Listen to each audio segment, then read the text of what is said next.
vamos a retirar los tapabocas para tener un mejor audio en este video. Buenas tardes a todos, bienvenidos a esta transmisión en vivo. El día de hoy, como durante toda la semana, vamos a tener aquí en el Consulado General de México en San José pláticas informativas acerca de la trata de personas. Hoy nos acompaña la licenciada Marisol Elías, que es psicóloga egresada de la Universidad Autónoma de Chihuahua, quien además de ser autora de 2 libros, tiene experiencia laboral en el área terapéutica, educación especial y además ha trabajado con víctimas del delito.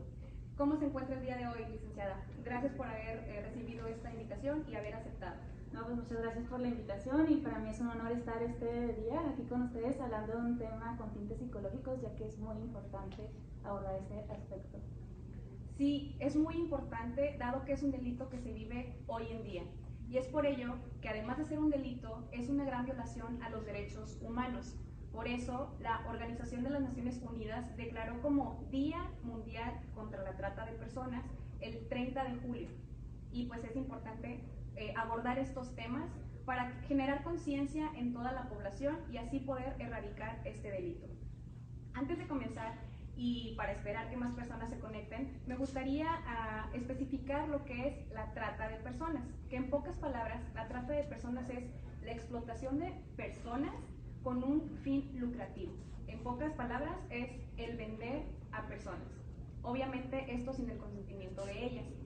Hay diferentes tipos de trata de personas. Ayer lo mencionábamos, que era la trata laboral, trata sexual, tráfico de órganos y también el experimento biomédico ilícito, que son experimentos con personas. Hoy, con la licenciada Marisol, vamos a hablar específicamente de la trata en el ámbito sexual y llamamos a este día el título Amor o Adicción. Y queremos comenzar con la primera pregunta para usted, licenciada, que es, para usted, en lo personal y en su experiencia, ¿qué es la trata de personas?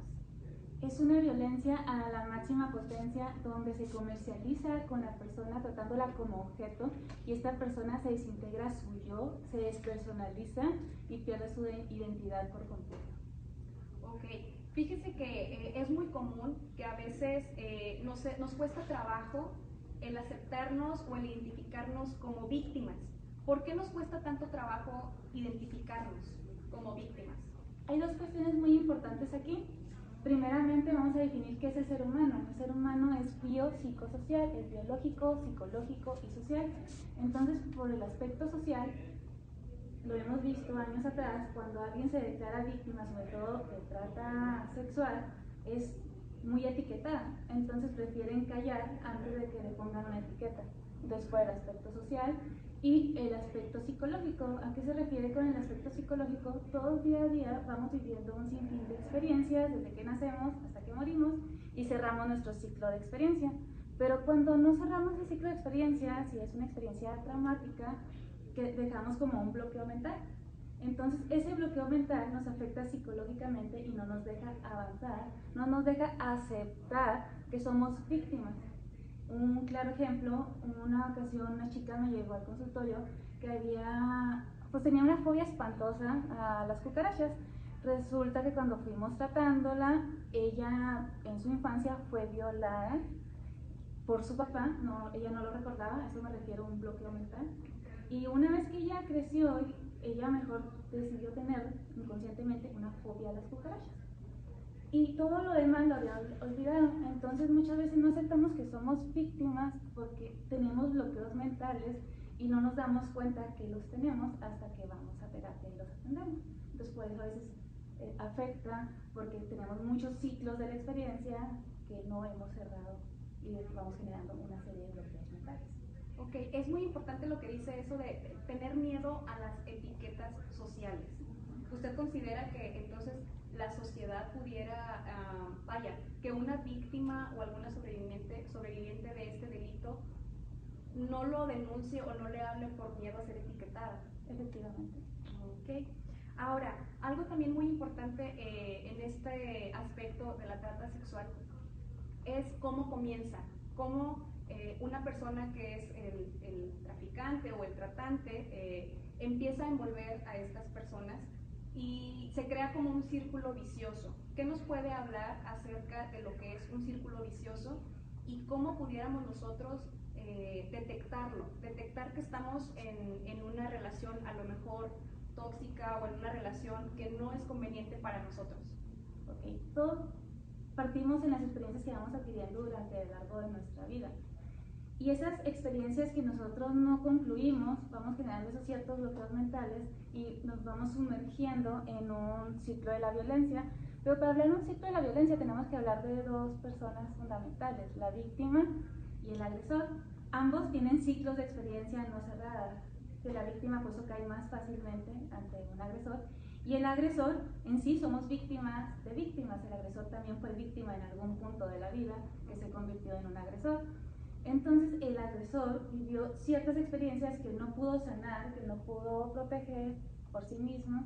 Entonces como una papa caliente que trae todas las emociones, no haya que hacer, y los más afectados son las personas que más aman. Entonces como la papa caliente me arde, traigo todas esas emociones que no sé qué hacer con ellas y la aviento.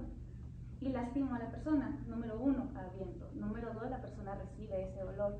Número 3, yo me doy cuenta que estoy lastimando a la persona y busco su perdón. Una vez que yo obtengo el perdón como agresor, ya me siento como en paz, pero nuevamente ahí sería una experiencia nada más. Sin embargo, en un ciclo de violencia se repite la acción. Otro tipo de violencia, una vez me dijo una chica, es que yo tengo ciertas experiencias diferentes con mi novio, pero esas no eran experiencias, era violencia, eran diferentes tipos de violencia que ella ya se había sumergido. Hay un ejemplo, un experimento que hicieron hace años, un poquito cruel, donde meten a una rana en agua hirviendo y salta, y luego metes a una rana en temperatura ambiente y poco a poco le va subiendo la temperatura hasta que la rana se muere. Entonces de esa misma manera nos vamos sumergiendo en ese ciclo de la violencia lentamente y vamos cayendo en ese abismo, y por eso es tan difícil salir de ahí, porque lo hicimos gradualmente. Primeramente teníamos experiencias exteriores, luego vivimos un hecho como esto que no se nos hace tan feo que mi novio me grite o que mi novio incluso me pegue, porque mi papá le pegaba a mi mamá, y ya nos vamos sumergiendo lentamente hasta que ya llegamos a meter una denuncia por golpes, maltratos muy fuertes. Ok, y esto nos lleva a la siguiente pregunta, que es, ¿por qué justificamos al agresor? A veces nuestro agresor puede ser incluso un familiar, una pareja. Entonces, ¿qué pasa por nuestra mente que nosotros mismos a veces justificamos a nuestros agresores? Precisamente porque normalmente los agresores son familiares, sienten emociones ambivalentes. Por un lado te amo, por otro lado te odio, por un lado estoy bien, estoy mal, porque te amo, te odio, no sé qué siento, me estoy despersonalizando por la violencia, ya no sé qué quiero, qué no quiero, y por eso es tan complicado.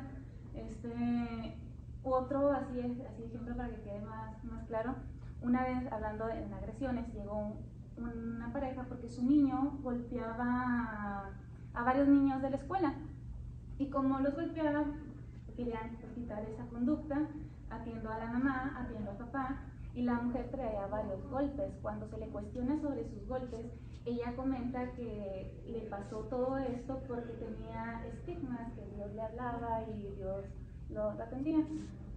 Pero hablando del ciclo de la violencia, la hipótesis para mí era, obviamente, él la agredió, él la golpeó, y después buscó su perdón y las cosas ya iban bien, y el niño aprendió de eso. Entonces, víctimas, agarró a su agresor, y es exactamente lo que ocurre hoy en día.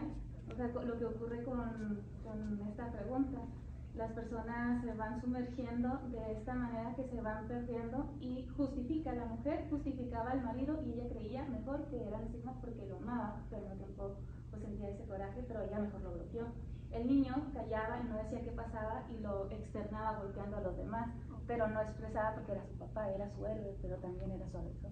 Ok, que incluso todo eso nos lleva a que a un infante que desde pequeño tiene estas experiencias, en un futuro se pueda él volver el agresor, que es lo que hablaba. Primero uno comienza como siendo víctima en alguna relación, en alguna etapa de la vida, y con el tiempo de ser víctima te puedes ir convirtiendo en agresor si no te tratas a tiempo. Claro. Ok, Y ahora, otra pregunta que también nos viene a la cabeza con todo este tema de la trata de personas es que es muy común que a las jovencitas, y bueno, pueden ser mayores o menores de edad, se les engaña más y se les enamora. ¿Por qué las mujeres somos más propensas a caer en esas a lo mejor promesas de amor, promesas de que vamos a tener una mejor vida? ¿Por qué una mujer que está enamorada es más propensa a caer en esos engaños? Ok, primeramente hay un dicho que me encanta: enamórate de ti y de la vida y después enamórate de quien quieras. Entonces estas mujeres normalmente tienen adicciones emocionales que no les permiten amar, ¿verdad? Pero primero amándose a sí mismas. Y todas ellas, estadísticamente hablando de trata, son adolescentes. ¿Qué es un adolescente? Su término lo dice, adolece, es una etapa donde está en transición de niño, adulto, y pasa por una serie de emociones. Y los papás, por otro lado, están peleándose con esas emociones que está cursando su hijo porque se está independizando, y hay como un pleito ahí, una lucha, ¿no? De que pues, estás bajo mi control, ya no estás bajo mi control. Okay.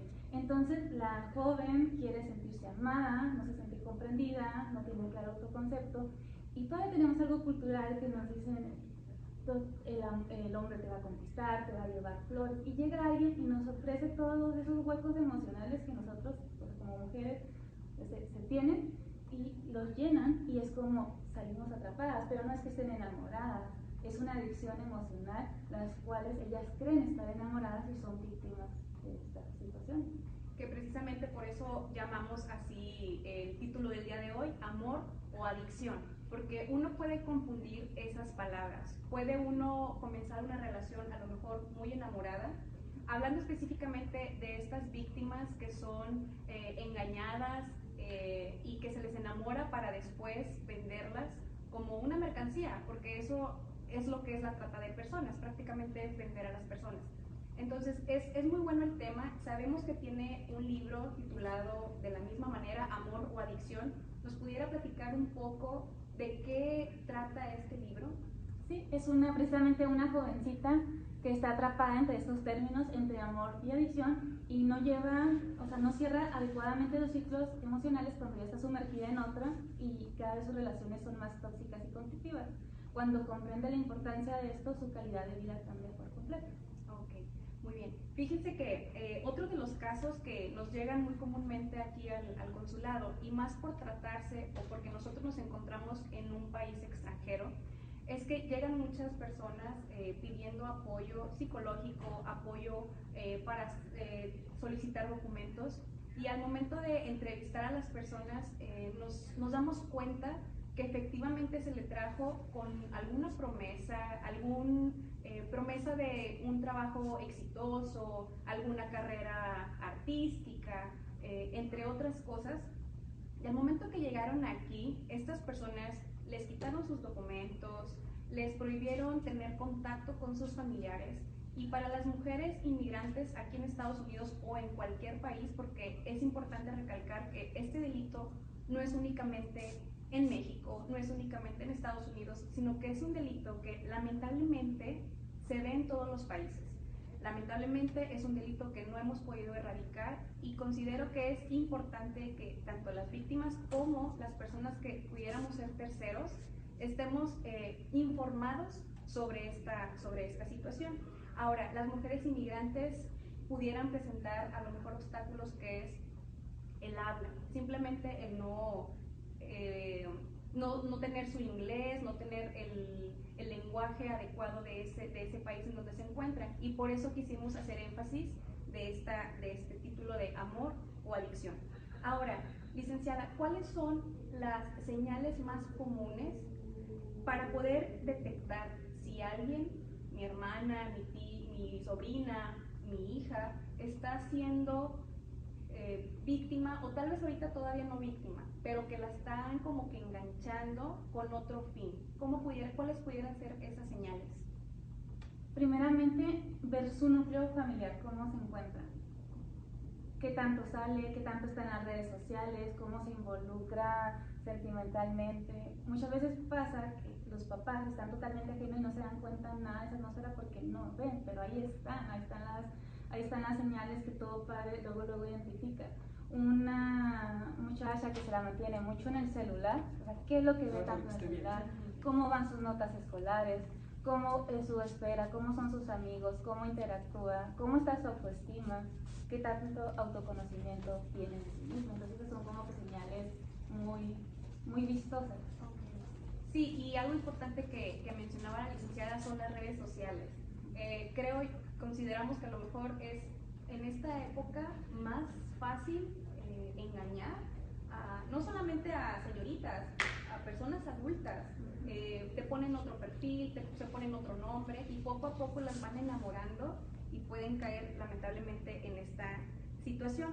Ahora, ok, hablamos del ciclo, hablamos amor o adicción, y cómo pudiéramos nosotros romper un ciclo vicioso. ¿Hay alguna fórmula o algo que pudiéramos nosotros hacer o practicar para poder romper un círculo vicioso? Para poder romper un círculo vicioso, primero tenemos que aprender a conocernos. Y todo lo que vemos, todo lo que hacemos, por ejemplo, si yo estoy viendo una película, ¿por qué lloro con esa película en especial? Porque cuando estoy en alguna situación grito de tal manera. Si pasan ese tipo de situaciones es porque hay ciertos bloqueos mentales que desconozco de mí. Entonces, al momento que yo empiece a conocerme, empiezo a amarme y por ende empiezo a romper todos los ciclos viciosos. Pero todo empieza con el autoconocimiento y luego el automor y luego ya finalmente tenemos estos resultados. Nosotros como terceros, pudiéramos decir, no somos las víctimas en este momento. Como terceras personas, ¿cómo podemos ayudar, apoyar, a hablar incluso con estas personas que detectamos que pudieran andar ahí siendo presas para los traficantes? ¿Cómo podemos nosotros ayudarles? ¿Cómo podemos nosotros, porque a veces como terceros estas personas no nos escuchan, o a lo mejor si el papá habla con la menor y le dice, oye, ten más cuidado, la adolescente por lo general no escucha a los papás, es muy común, ¿no? ¿Quién no fue adolescente? Entonces, ¿qué recomendaciones o qué consejos le pudiera decir, por ejemplo, a papás que nos pudieran estar viendo? Puede hablar, ¿qué consejos pudiéramos nosotros tomar para poder detectar o para poder hablar directamente con ellas sin que sientan que las estamos invadiendo tal vez su privacidad? A esa edad, lo que quiere un adolescente es reconocimiento. Y le privamos a los adolescentes ese reconocimiento porque es límite, regaño, y nos olvidamos de esa parte, como ya no es el niño o la niña tierna que ya no la apapacha. Entonces desde ahí empieza, desde un abrazo, desde un apapacho, que como cuesta cuando ya está en la adolescencia, pero desde ahí se empieza. O un reconocimiento, mira, muy bien, lo hiciste muy bien, te sacaste un 10, o te sacaste un 8, muy bien, hiciste esto excelente. Es una manera de irte ganando la confianza y que tu mismo hijo o hija te vaya diciendo lo que está viviendo. De la otra manera siente un límite porque escucha el rechazo, lo escucha un no y por ende te cierran. Se bloquea o ya no comunica tal vez lo que le está pasando, quiénes son sus amigos, porque algo que yo recuerdo mucho cuando fui adolescente es que mi mamá siempre, que yo creo que ahorita nos está viendo, siempre me preguntaba con quién es tu amigo, por dónde vive, o sea, trataba siempre de estar como al pendiente de dónde voy a estar, con quién voy a salir. Pero algunos adolescentes lo pueden ver como que me quieres controlar o quieres invadir mi privacidad, ya soy una persona, a veces uno de adolescente ya se cree adulto, entonces sí es un poco complicado para los papás tal vez el saber cómo dirigirse a estos adolescentes y poder evitar que estén siendo presas fáciles porque a lo mejor los están engañando. Aquí la otra pregunta es, cuando ya nosotros evaluamos y vemos algunos,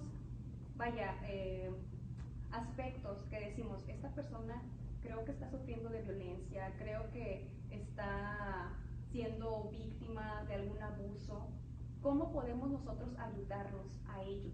O sea, ¿cómo podemos intervenir nosotros con estas personas? No nada más de adolescentes, en sí de personas, porque hablando de trata, hablamos en general. Trata puede ser mayores de edad, menores de edad, puede ser en tu mismo país, puede ser en un país extranjero. Realmente, como lo comentaba anteriormente, no es específico de un país. Entonces, ya que por ejemplo tú conociste a alguna amiga y te diste cuenta que está siendo víctima o que en su momento fue víctima y que realmente nunca lo ha expresado, pero tú con hablar con ella te das cuenta, ¿cómo nosotros pudiéramos apoyar o ayudar a estas personas? Primeramente debemos tener mucha paciencia, mucho respeto.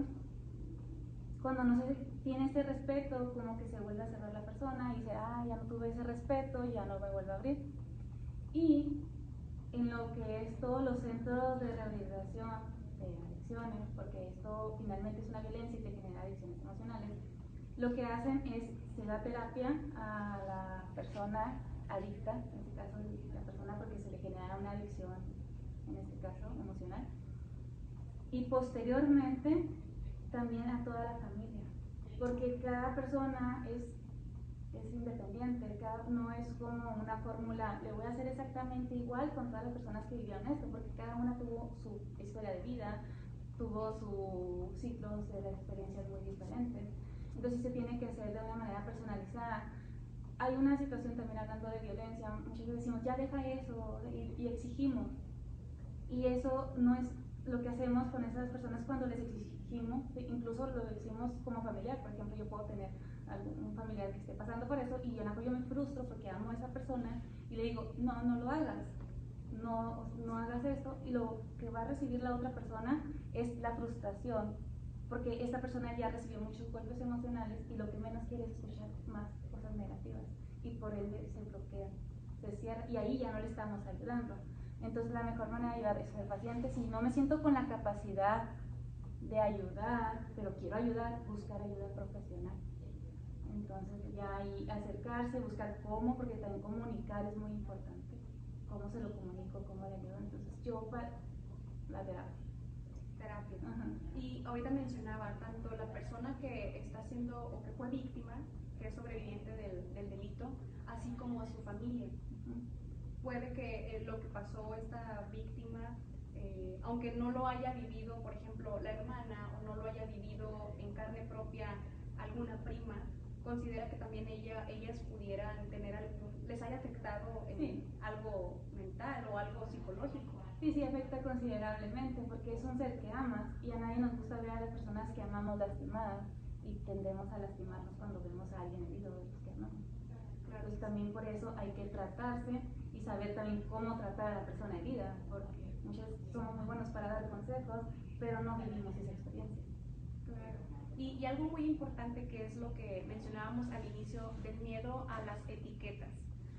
Si usted conoce a alguna persona que a lo mejor fue víctima o está pasando por alguna situación, pues es muy importante, yo creo que desde nosotros, el no estar etiquetando a las personas, el ser muy, como dice Marisol, el respetar obviamente la vida de esa persona y buscar la manera en que podamos nosotros ayudarla.